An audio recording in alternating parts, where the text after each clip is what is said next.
कैसे हो आप सब। हिंदी की कक्षा में आपका स्वागत है। तो बच्चों, आज हम पाठ 1 जोकर का पुनः स्मरण करेंगे। तो बच्चों, आपके एग्जाम शुरू होने वाले हैं, तो एग्जाम में आपको मल्टीपल चॉइस क्वेश्चन ही आएंगे। मल्टीपल चॉइस क्वेश्चन का मतलब है सही विकल्प चुनिए। तो आपको सारे पार्ट में यही क्वेश्चंस आपको आएंगे, ठीक है ना बच्चों। तो आप बिल्कुल घबराइएगा नहीं, आपको अच्छे से रीडिंग करना है और फिर उसके सही विकल्प को आपको चुनना है। पहले आपको क्वेश्चन को अच्छे से पढ़ना है, फिर आपको विकल्प दिए जाएंगे, फिर उसको आपको अच्छे से पढ़ के और उस सही विकल्प पर आपको निशान लगाना है। तो आपको ऐसे ही क्वेश्चन आएंगे, सिर्फ सही विकल्प चुनिए। तो बच्चों, हम पार्ट 1 जोकर पहले भी पढ़ चुके हैं। मैं एक बार आपको कविता पढ़ के सुना देती हूँ, ठीक है। तो आप ध्यान से सुनिए। Part 1 joker. लाल लाल हैं इसके गाल, गोल मटोल है इसकी नाक, मोटा पेट हिलाता है, सबको खूब हंसाता है। उछल बांस पर चढ़ जाता है, रस्सी पर दौड़ लगाता है, हर पल यह मुस्काता है, सबको खूब हंसाता है। उल्टे सीधे करतब दिखलाकर मार लिया इसने मैदान, दिखता है नटखट शैतान, पर जोकर है सर्कस की शान। है ना बच्चों। तो ये कविता आप पहले भी पढ़ चुके हैं और मैंने एक बार आपको फिर पढ़ के सुनाई है। तो अब हम इसके सही विकल्प चुनिए। ये मैं आपको पढ़ा रही हूँ। सही विकल्प चुनिए। नंबर 1, जोकर कैसे दिखता है। बच्चों, जोकर कैसा दिखता है? तो एक है लंबा, दूसरा है नटखट शैतान या मासूम। तो बच्चों, जोकर कैसा दिखता है? नटखट शैतान। तो इस पे हम सही का चिन्ह लगाएंगे। आगे है नंबर 2, जोकर की नाक कैसी है। जोकर की नाक कैसी है? पहला ऑप्शन है बड़ी, दूसरा छोटी, तीसरा गोल मटोल। तो जोकर की नाक कैसी है? गोल मटोल, ठीक है। आगे बढ़ते नंबर 3, जोकर किस पर दौड़ लगाता है। जोकर किस पर दौड़ लगाता है? पहला ऑप्शन है बांस, दूसरा रस्सी, तीसरा जमीन। तो जोकर किस पर दौड़ लगाता है?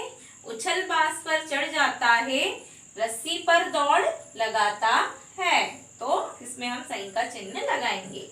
नंबर 4, सर्कस में जोकर क्या क्या करता है। तो सर्कस में जोकर क्या करता है? सबको भगाता है।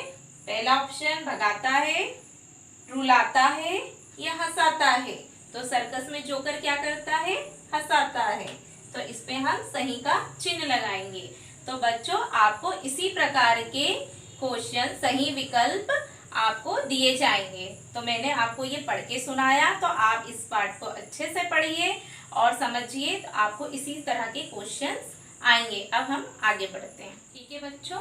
तो आज हम पाठ 2 का भी पुनः स्मरण करते हैं। तो जो हम पहले भी पढ़ चुके हैं, तो मैं आज को पाठ पढ़ के आपको फिर से समझाती हूँ और आप उसके सही विकल्प जो मैंने लिखे हैं वो आपको अच्छे से मैं समझाती हूँ, फिर आप उन्हें अच्छे से समझिए और देखिए, ठीक है बच्चों। पाठ 2, वफादार नेवला। बहुत समय पहले की बात है, एक छोटे से गांव में एक किसान अपनी पत्नी के साथ रहता था। उनका एक पुत्र था। एक शाम किसान खेतों से घर लौट रहा था, तभी उसे एक नेवले का बच्चा मिला। वह उसे अपने घर ले आया, पर घर पहुंचकर किसान ने नेवले को अपनी पत्नी को दिखाया। पत्नी उस नेवले को देखकर बहुत प्रसन्न हुई। किसान कहाँ से लौट रहा था? खेतों से अपने घर लौट रहा था। उसे रास्ते में क्या मिला? नेवले का बच्चा मिला और किसान उस बच्चे को लेकर अपने घर आया और उसने नेवले के बच्चे को अपनी पत्नी को दिखाया। किसान की पत्नी नेवले के बच्चे को देखकर क्या हुई? बहुत प्रसन्न हुई। किसान की पत्नी नेवले का अपने बच्चे के समान ध्यान रखने लगी। एक दिन किसान की पत्नी को किसी कारण घर से बाहर जाना पड़ा। उसने अपने पति को नेवले पर नजर रखने को कहा। किसान की पत्नी नेवले के बच्चे को कैसा ध्यान रखती थी? अपने बच्चे के समान ध्यान रखती थी, है ना। और एक दिन किसान की पत्नी को किसी कारणवश घर से बाहर जाना पड़ा, तो उसने अपने पति से कहा, नेवले पर नजर रखना। किसान ने अपनी पत्नी की बात पर ध्यान नहीं दिया और अपने काम पर निकल गया। किसान के जाने के बाद घर के अंदर एक सांप ने प्रवेश किया। सांप रेंगता हुआ बच्चे के पालने की ओर बढ़ने लगा। जब किसान की पत्नी घर से बाहर गई तो उसने किसान से कहा कि नेवले पर नजर रखना, पर किसान ने उसकी बातों पर ध्यान नहीं दिया और अपने काम पर निकल गया। किसान के जाने के बाद घर में किसने प्रवेश किया? सांप ने प्रवेश किया और सांप बच्चे के पालने की ओर बढ़ने लगा। नेवले ने सांप को देखकर उस पर हमला कर दिया। देखते ही देखते नेवले ने सांप के कई टुकड़े कर दिए। खून से लथपथ नेवला थककर दरवाजे के पास आराम करने लगा। कुछ समय बाद किसान और उसकी पत्नी घर वापस आए और उसकी दरवाजे पर खून से लथपथ नेवले को देखा। नेवले को देखते ही देखते दोनों सोचने लगे कि उसने उनके पुत्र को मार डाला है।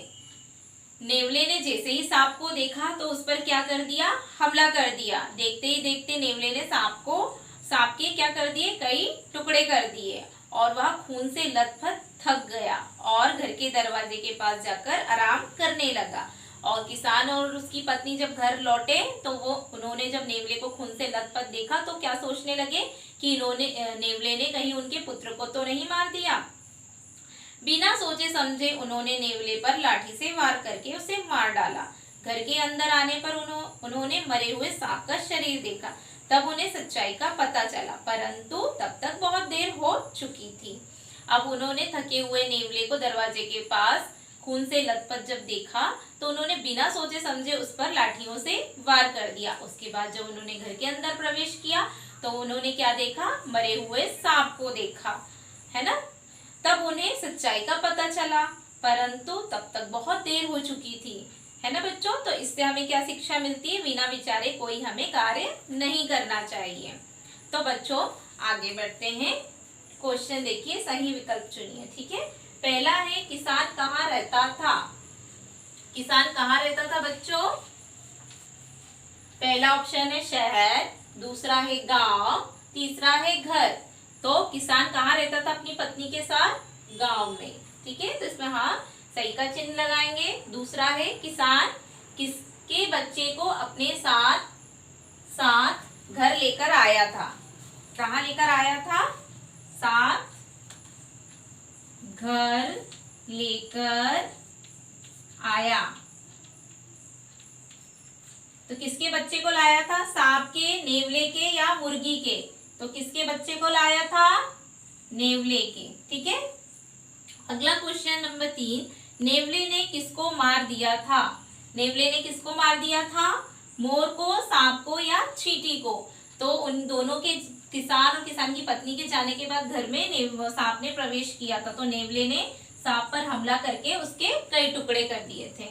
ठीक है ना बच्चों, तो ये था हमारा पार्ट 2। तो पार्ट 2 भी आप घर में अच्छे से पढ़िएगा, अच्छे से रिवीजन करिएगा और आपको एग्जाम में मल्टीपल चॉइस क्वेश्चंस मतलब सही विकल्प चुनिए, इसी प्रकार के क्वेश्चंस आपको आएंगे। तो बच्चों आपको रीडिंग अच्छे से आनी चाहिए। तो कोई भी क्वेश्चन आप जब पढ़ रहे हो तो उसे ध्यान से पढ़िए और उसके सही उत्तर पर ही निशान लगाना है आपको। तो बच्चों सारे पाठ आप अच्छे से पढ़िए और उनके ऐसे ही क्वेश्चंस आपको आएंगे। तो बच्चों आपको अच्छे से समझ में आया होगा कि आपको किस प्रकार सही विकल्प चुनना है। इसके लिए आपको रीडिंग आना बहुत जरूरी है। ठीक है बच्चों, तो बस आज के लिए इतना ही। Thank you and have a nice day.